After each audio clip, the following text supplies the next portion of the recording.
नमस्कार दोस्तों, डेट है आज की 6 जनवरी 2021 और स्वागत है आपका एटोयल डिस्कशन में। आज 3 इश्यूज हम डिस्कस करेंगे। सबसे पहले इंडियन एक्सप्रेस का हम आर्टिकल डिस्कस करेंगे, महिलाओं के द्वारा ऑनलाइन जो हरासमेंट फेस की जाती है इस इशू से संबंधित। अच्छा आर्टिकल है। दूसरा आर्टिकल हम डिस्कस करेंगे आज हमारे देश में लॉ एजुकेशन या फिर लीगल एजुकेशन के घटते स्तर के बारे में।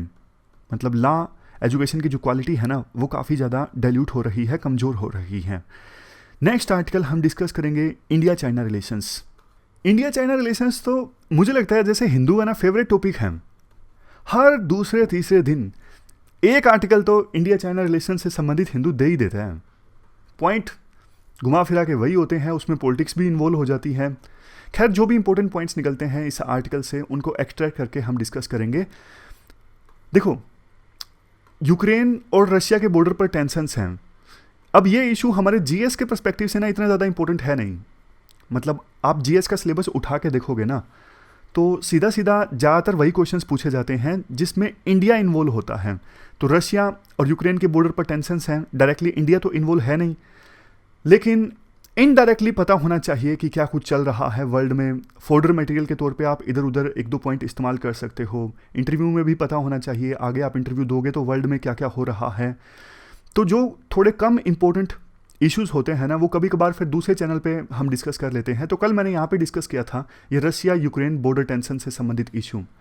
तो आपको टाइम मिले तो आप देख सकते हो ये रशिया यूक्रेन बॉर्डर टेंशन वाला issue.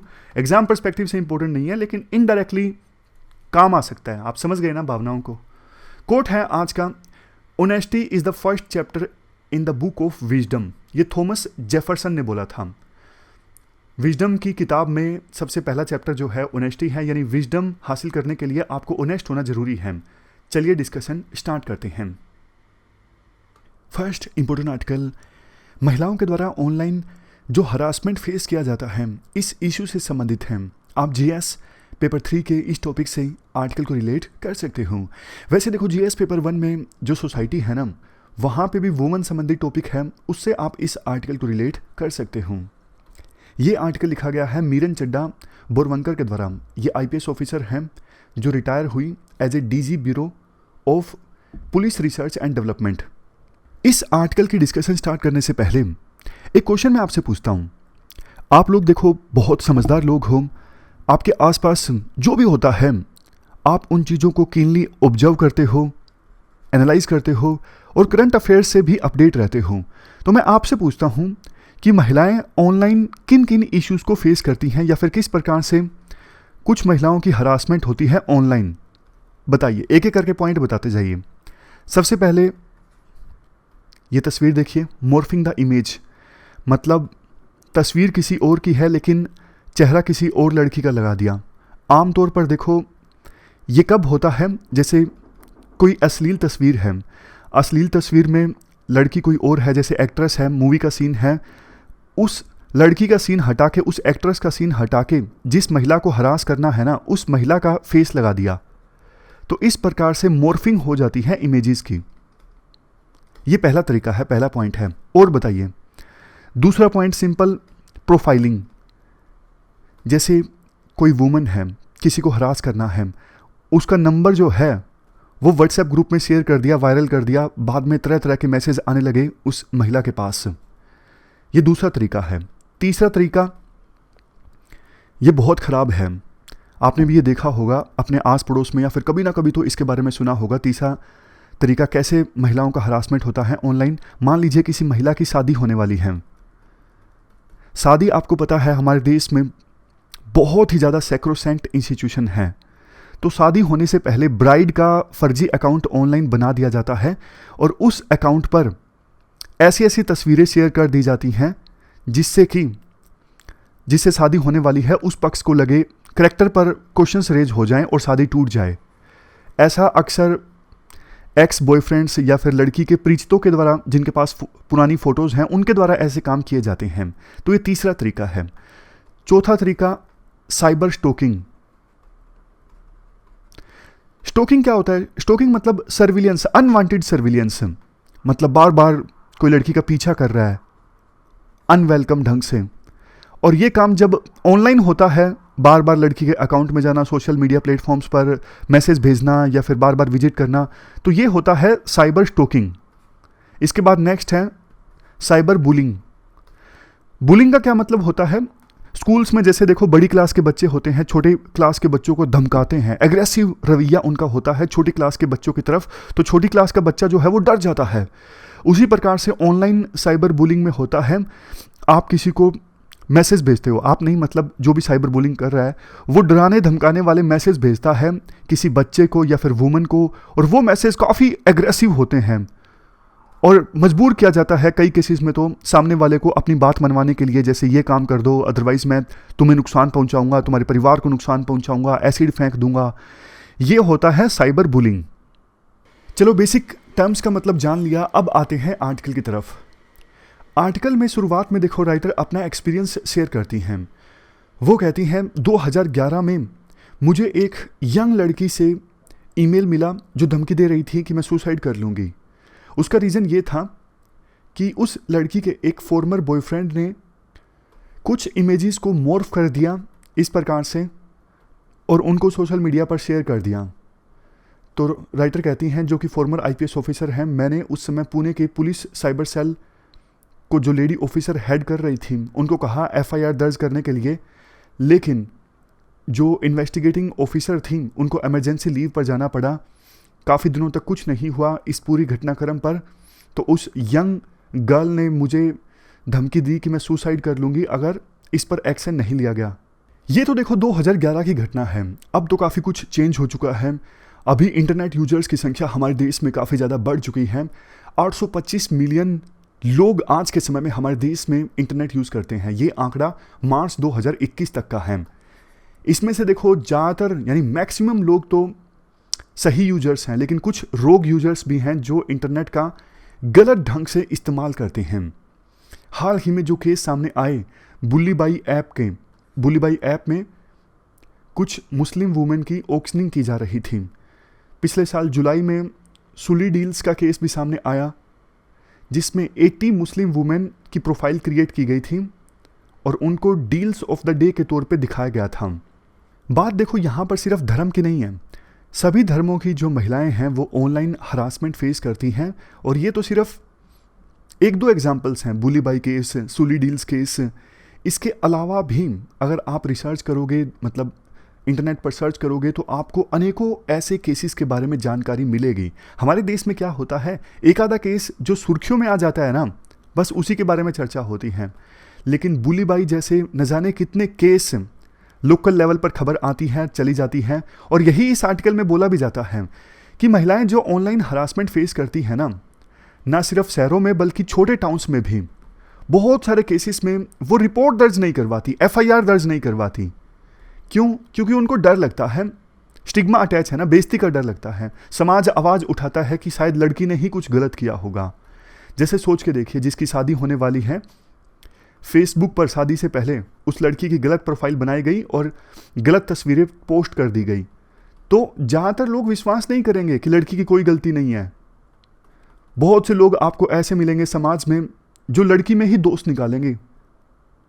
National crime record bureau के जो स्टेटिस्टिक्स हैं वो शो करते हैं 2020 में हमारे देश में कितने क्राइम्स हुए, 50,035, और इसमें से महिलाओं के अगेंस्ट थे 10,405। तो आप देख लीजिए 20% क्राइम्स तो, साइबर क्राइम्स तो महिलाओं के अगेंस्ट थे।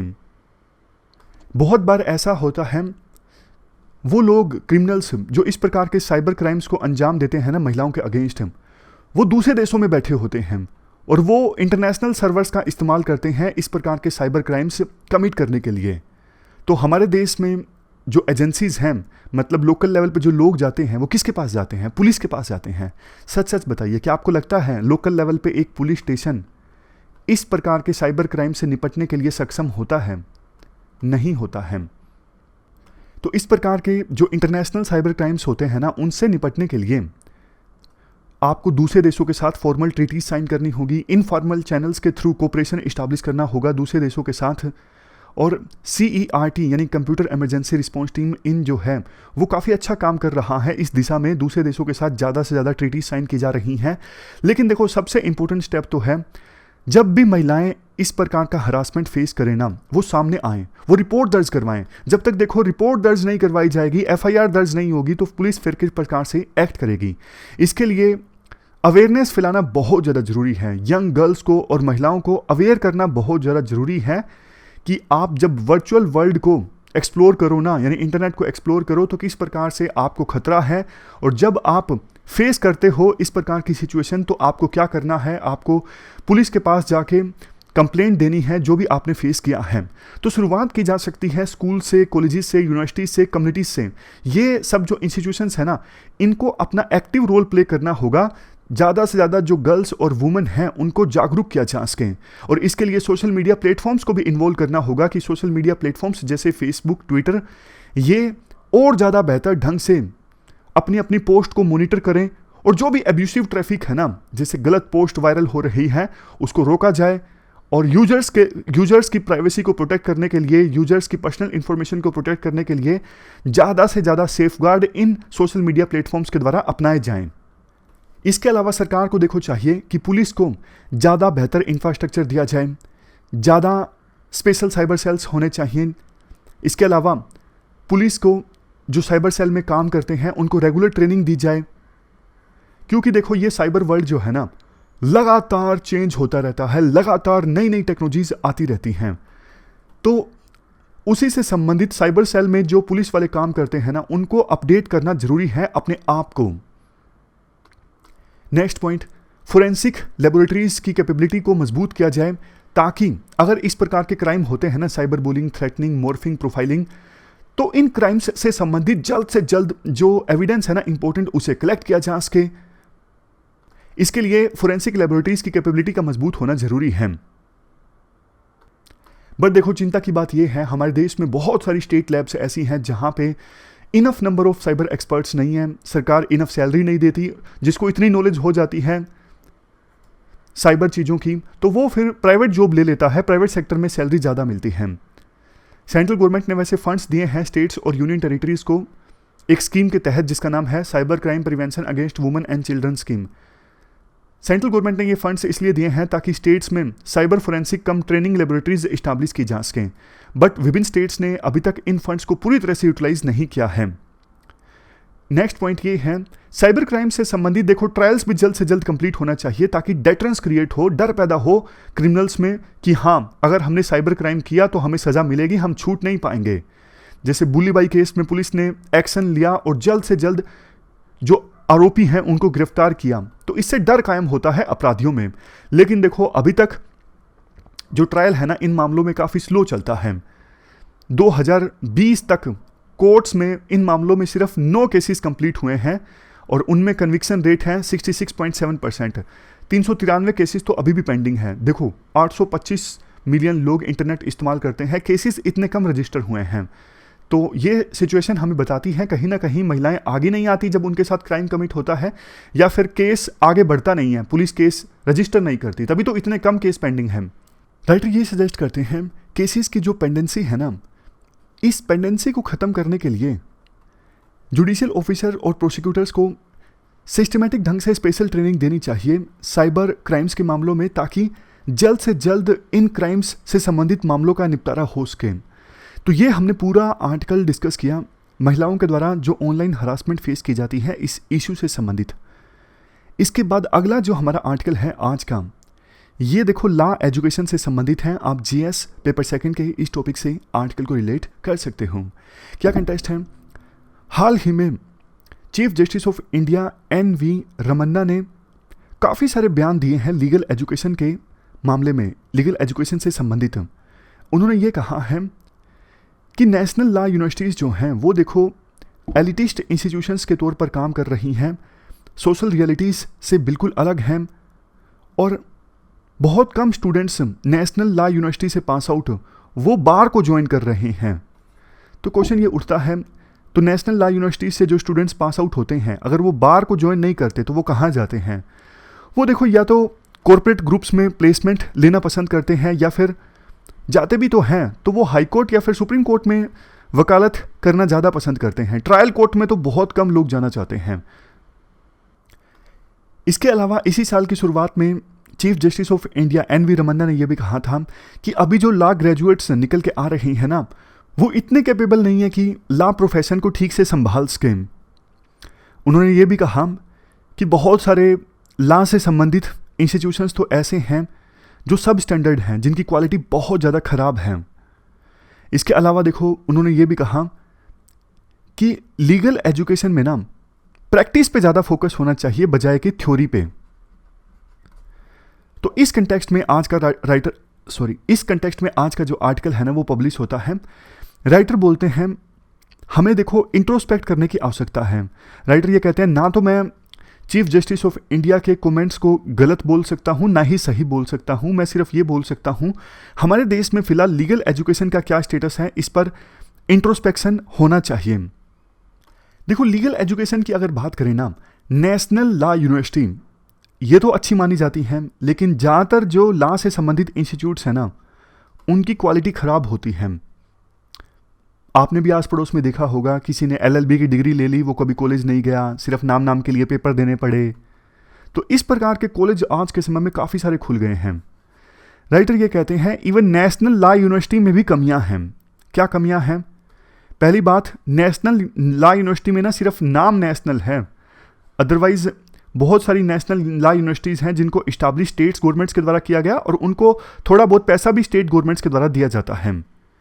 तो उनको देखो, नेशनल लॉ यूनिवर्सिटीज़ को काफ़ी ज़्यादा वोलेटाइल पॉलिटिकल इन्वायरमेंट में काम करना पड़ता है, पॉलिटिक्स भी इन्वॉल्व हो जाती है, काफ़ी बार उनको फंड नहीं मिलते टाइम पर। और अब तो ट्रेंड ये देखा गया है कि स्टेट गवर्नमेंट्स काफ़ी कम पैसा नेशनल लॉ यूनिवर्सिटीज़ को दे रही हैं। तो नेशनल लॉ यूनिवर्सिटी में सिर्फ करेक्टर में नेशनल है, मतलब क्योंकि अलग अलग राज्यों के students in national law university में पढ़ने के लिए आते हैं, तो इसलिए नाम नेशनल है। बट बहुत सारी नेशनल लॉ यूनिवर्सिटीज़ में स्टेट गवर्नमेंट्स के इंटरफेरेंस काफ़ी ज़्यादा होती है, क्योंकि पैसे वहीं से आते हैं ना।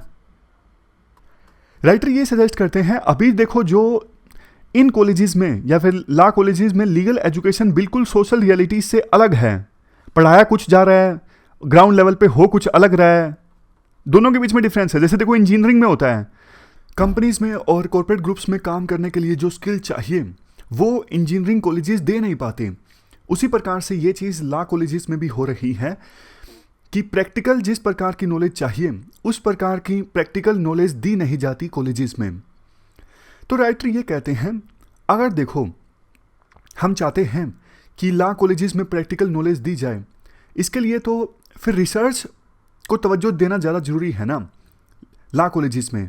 लेकिन अक्सर ऐसा होता नहीं है, क्योंकि फैकल्टीज़ जो है ना, उनके ऊपर कंडीशंस लगाई जाती हैं कि आपको एक हफ्ते के अंदर अंदर इतने लेक्चर्स तो लेने ही हैं। तो लेक्चर्स जब ज़्यादा लिए जाते हैं फैकल्टीज़ के द्वारा, तो उनके द्वारा फिर रिसर्च नहीं की जाती। तो राइटर का सजेशन ये है, फैकल्टीज़ आप अलग अलग कर दो, टीचिंग के लिए अलग फैकल्टी और रिसर्च के लिए अलग फैकल्टीज। नेशनल लॉ यूनिवर्सिटीज़ देखो सिर्फ टीचिंग इंस्टीट्यूशन नहीं है, रिसर्च को तवज्जो देना बहुत ज़्यादा ज़रूरी है लॉ एस्पेक्ट्स में।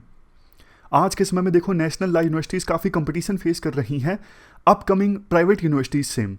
प्राइवेट यूनिवर्सिटीज़ में ज़्यादा बेहतर क्वालिटीज़ देखने को मिलती हैं, टीचिंग में भी, इंफ्रास्ट्रक्चर में भी फैकल्टीज़ ज़्यादा अच्छी होती हैं, बेस्ट प्रैक्टिसेस को वहाँ पे फॉलो किया जाता है। और देखो, बात सिर्फ ये नहीं है कि नेशनल लॉ यूनिवर्सिटीज़ अगर फॉरेन फैकल्टीज़ को हायर करेंगी तो प्रॉब्लम सोल्व हो जाएगी। जो एग्जिस्टिंग फैकल्टीज़ है ना, उनको भी और ज़्यादा कैपेबल बनाना होगा, उनके टीचिंग मेथड्स में इम्प्रूवमेंट लाना होगा, करिकुलम में सुधार करना होगा। इन सब चीज़ों के लिए ना अक्सर जो लॉ स्टूडेंट्स हैं ना, वो प्रोटेस्ट करते रहते हैं, लेकिन उनके जो प्रोटेस्ट है ना वो अनएड्रेस्ड जाते हैं, क्योंकि पिछले कुछ सालों में लॉ एजुकेशन में कोई बड़ा खास बदलाव देखने को मिला है नहीं। और प्रॉब्लम देखो और भी ज़्यादा गंभीर तब हो जाती है जब स्टेट गवर्नमेंट अपनी फंडिंग को कम कर देता है, तो फिर नेशनल लॉ यूनिवर्सिटी को अपने खुद के रिसोर्सेज जनरेट करने पड़ते हैं, जो कि इतने ज़्यादा हो नहीं पाते। लेकिन अब नेशनल लॉ यूनिवर्सिटीज़ को अगर आगे बढ़ना है तो खुद के तरीके भी थोड़े बहुत, खुद के रेवेन्यू के सोर्सेज जो हैं वो ईजाद करने होंगे, ताकि वो स्टेट गवर्नमेंट्स के ऊपर डिपेंडेंट ना रहें पूरी तरह से फंडिंग के लिए। नेक्स्ट पॉइंट, देखो अगर प्रैक्टिकल एस्पेक्ट्स पर स्टूडेंट्स ज़्यादा फोकस करें, हमें ये इंश्योर करना है ना, तो आप लॉ कॉलेजेस में लॉ प्रैक्टिशनर्स को ज़्यादा बुलाओ ना, जैसे जजेस हैं, एडवोकेट्स हैं, इनको ज़्यादा से ज़्यादा लॉ कॉलेजेस में इनवाइट करो ताकि स्टूडेंट्स इनके नॉलेज से सीख सकें। और इनको इंसेंटिव भी दो कि आप लॉ स्टूडेंट्स को एज ए इंटर्न रखो ताकि लॉ स्टूडेंट्स आपसे सीखें। मतलब पेड इंटर्नशिप का प्रोविजन होना चाहिए। नेक्स्ट पॉइंट राइटर का ये है, एजुकेशन का पर्पस ग्रेजुएट लेवल पे और पोस्ट ग्रेजुएट लेवल पे, दोनों लेवल्स पे अलग अलग होना चाहिए। ग्रेजुएट लेवल पे जो स्टूडेंट्स को सिखाया जाता है ना, फोकस इस बात पे होना चाहिए स्टूडेंट की जो एबिलिटी है ना लर्न करने की, समझने की, वो विकसित की जा सके। लेकिन पोस्ट ग्रेजुएट लेवल पे इस प्रकार से स्टूडेंट को एजुकेशन दी जाए कि ना सिर्फ वो अपनी नॉलेज को अप्लाई कर सके बल्कि चीज़ों को क्रिटिकली इवेल्युएट भी कर सके। समझ रहे हो? मतलब ग्रेजुएट लेवल पे तो इस प्रकार से सिखाया जाए कि बच्चा आसानी से समझ सके। बात नॉलेज देने की नहीं है, रटी रटाए किताबों की नहीं है कि हाँ ये बता दिया मैंने आपको। बात ये है कि वो बंदा आसानी से समझ सके, ऐसी आप कैपेबिलिटी उसमें डेवलप करो। और पोस्ट ग्रेजुएट लेवल पे जो उसके पास नॉलेज है ऑलरेडी काफ़ी सारी किताबों में, या फिर किताब तो देखो पढ़ी जा सकती है, 2 दिन में आप किताब पढ़ लोगे कोई भी, लेकिन आप उस किताब में नॉलेज जो आपको मिली है उसको कैसे यूज करते हो, ये बड़ी बात है। ये सिखाई जानी चाहिए पोस्ट ग्रेजुएट लेवल पे। ये देखो तब पॉसिबल है जब well round and quality faculty बच्चों को पढ़ाती है लॉ कॉलेजेस में। लास्ट में 2-3 और भी पॉइंट्स हैं। देखो जैसे कि नेशनल एजुकेशन पॉलिसी में प्रोविजन है कि जो इस प्रकार से सिंगल डिसिप्लिन यूनिवर्सिटी है ना, जैसे कोई यूनिवर्सिटी सिर्फ इंजीनियरिंग एजुकेशन देती है, कोई यूनिवर्सिटी सिर्फ लीगल एजुकेशन देती है, ये मल्टी डिसिप्लिन यूनिवर्सिटीज़ में चेंज हो जाएंगी जल्द ही। तो नेशनल लॉ यूनिवर्सिटीज़ के पास फ्यूचर विजन होना चाहिए, अगर नहीं है तो वो प्लान कर ले लॉ डिसिप्लिन के अलावा दूसरी जो डिग्रीज हैं वो भी अवॉइड करें, ऐसा उनके पास प्लानिंग होनी चाहिए। लॉ एजुकेशन को रेगुलेट करने के लिए अलग से इंडिपेंडेंट रेगुलेटर होना चाहिए। नेक्स्ट पॉइंट, हमारे देश में अलग अलग राज्यों में जो नेशनल लॉ यूनिवर्सिटीज़ हैं ना, आपस में वो कोलैबोरेट करें, मिल के काम करें ताकि ह्यूमन रिसोर्सेज और एक्सपर्टीज़ को आपस में शेयर किया जा सके। इससे सभी लॉ यूनिवर्सिटीज़ को फ़ायदा होगा। तो ये हमने पूरा आर्टिकल डिस्कस किया हमारे देश में लॉ एजुकेशन से संबंधित। चलते हैं आगे। इसके बाद next article India China relations से संबंधित है। आप जीएस पेपर 2 के इस टॉपिक से आर्टिकल को रिलेट कर सकते हो। देखो ये आर्टिकल लिखा गया है सुशांत सिंह के द्वारा। पहले इंडियन एक्सप्रेस के लिए लिखते थे, आजकल हिंदू के लिए लिखते हैं, और आमतौर पर इनके आर्टिकल्स सरकार के खिलाफ ही होते हैं। तो ये अपने आर्टिकल में ना इस बात पर फोकस करते हैं कि जो चाइना की चुनौती है ना, इंडिया के सामने काफ़ी बड़ी हो गई है और करंट जो गवर्नमेंट है वो चाइना की चुनौती से निपट नहीं पा रही है। 20 महीने हो गए, बॉर्डर पर क्राइसिस ख़त्म होने का नाम नहीं ले रहे हैं, चाइना की फोर्सेस आगे हैं। हाल ही में चाइना ने अरुणाचल प्रदेश में 15 जगहों का नाम भी बदल दिया। 2017 में भी चाइना ने 6 जगहों का नाम बदल दिया था जब दलाई लामा ने अरुणाचल प्रदेश की यात्रा की थी। बट चाइना का क्लेम ये है, हमने नाम इसलिए चेंज किया है क्योंकि ये जो प्लेसेस हैं ना, ये हिस्टोरिकली, कल्चरली और एडमिनिस्ट्रेटिवली पहले चाइना के जुरिडिक्शन में आते हैं। एक्सटर्नल अफेयर मिनिस्ट्री ने इसके जवाब में कहा कि नाम चेंज करने से कुछ नहीं आता, अरुणाचल प्रदेश इंडिया का इंटीग्रल पार्ट है। और अरुणाचल प्रदेश जो नाम है ना, ये संस्कृत वाला नाम है। पहले नाम हुआ करता था नेफा, नॉर्थ ईस्ट फ्रंटियर एजेंसी। 1971 में नेफा को पहले यूटी बनाया गया था, फिर 1987 में इसे स्टेट बना दिया गया था। तो इसके बाद राइटर ये भी बोलते हैं चाइना अभी एक नया कानून लेके आया जो 1 जनवरी 2022 से लागू हो गया है, जिसमें पीपल लिबरेशन आर्मी को रिस्पॉन्सिबिलिटी दी गई है कि आप सुरक्षा कीजिए चाइना के बॉर्डर्स की। कोई भी इन्वेजन होता है, इंक्रोचमेंट होता है, इन्फिल्ट्रेशन, प्रोवोकेशन, कुछ भी होता है चाइनीज टेरिटरी के अगेंस्ट, तो उसके अगेंस्ट आप एक्शन लीजिए। चाइना का प्लान ये है कि 628 जो गांव है ना इंडिया के साथ लगते बॉर्डर पर बसाए जाएं, और एटलीस्ट 2 गांव तो चाइना ने बसा भी दिए हैं। गांव चाइना इसलिए बसाना चाहता है, कल को बात होना तो चाइना अपना पक्ष रख सके कि देखो हमारे लोग भी वहाँ रहते हैं, हमारे गांव वहाँ पे बसे हुए हैं।